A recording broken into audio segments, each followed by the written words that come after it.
What is pie structure? How often do we need to use an APA In Text Citation by Professor H.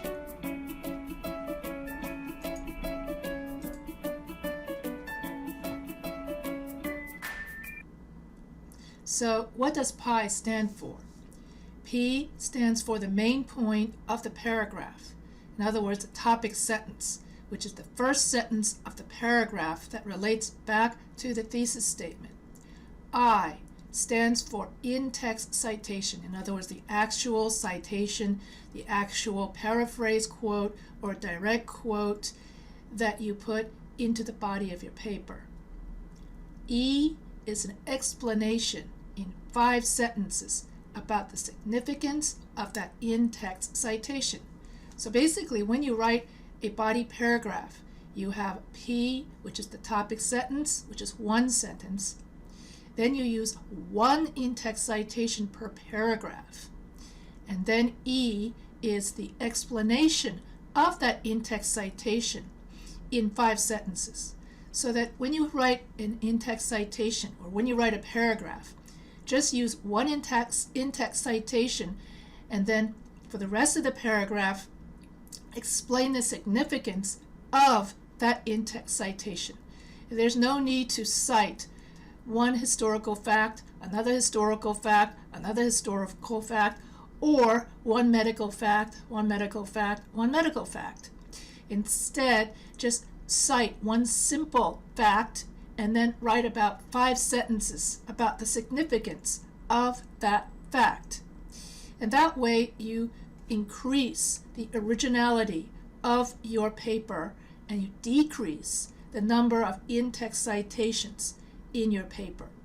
And I've noticed that many students, when they wrote their persuasive essays, use too many in-text citations in a row.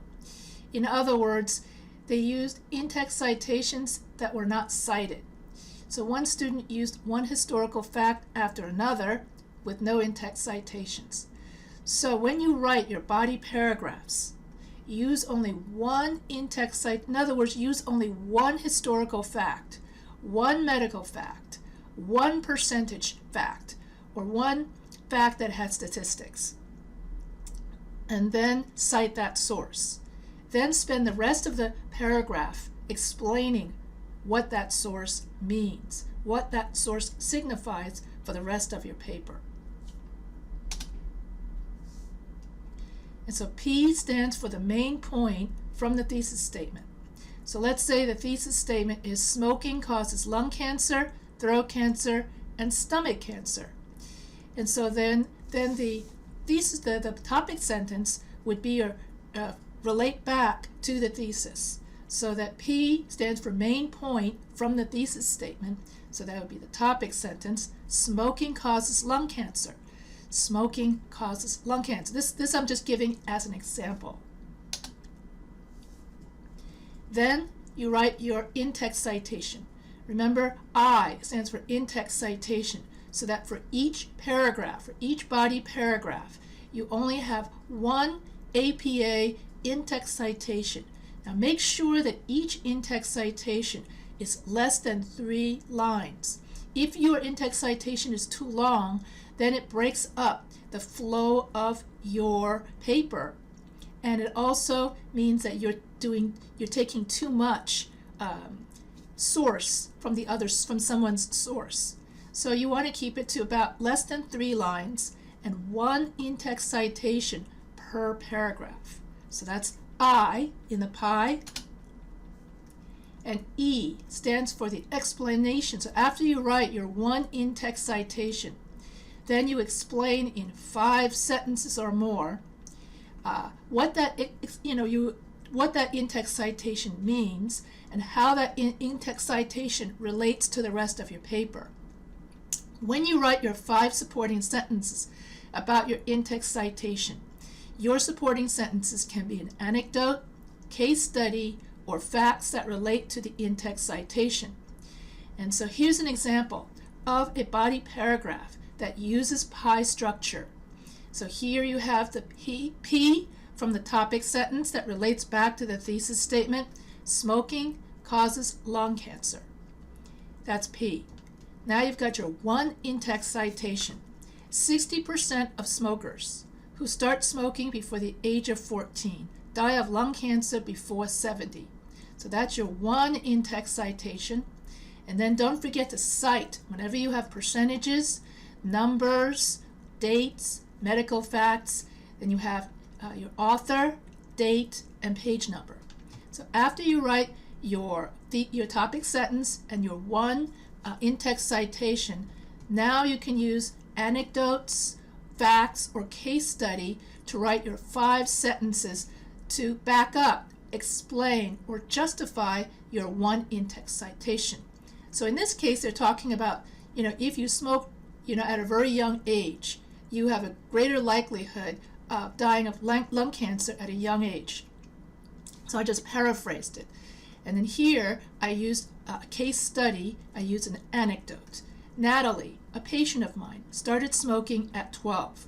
Now at the age of 70, Natalie uses a straw to breathe due to the damage to her lungs caused by lung cancer and a lifetime of smoking. Natalie is a prime example of the dangers of smoking and how smoking causes lung cancer. The doctors give Natalie only a few more weeks to live. Natalie regrets starting smoking at such a young age. She wishes her grandchildren not to smoke so they can live a long life. Therefore, most smokers, like Natalie, who start smoking at a young age, die of lung cancer before the age of 70. And so here you have a valid body paragraph where you have, using pie structure, you have your thesis, the topic sentence from your thesis statement. That would be P. You have your one in-text citation, I, and then you have your 5 sentences, that would be E, that explains the in-text citation. And then the E, or the explanation, can be an anecdote, case study, or facts. And so this is a very easy way to construct your body paragraph. And so in this way, you don't need to have one in-text citation after another, after another, after another.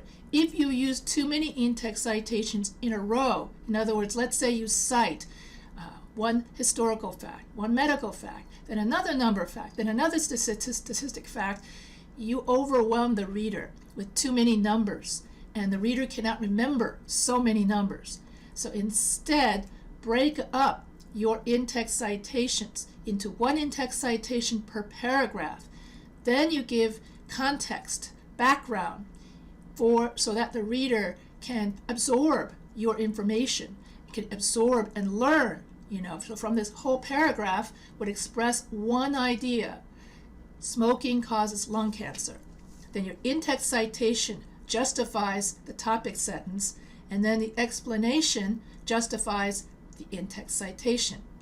And then the whole paragraph then justifies the thesis statement, which is smoking causes lung cancer, stomach cancer, and throat cancer.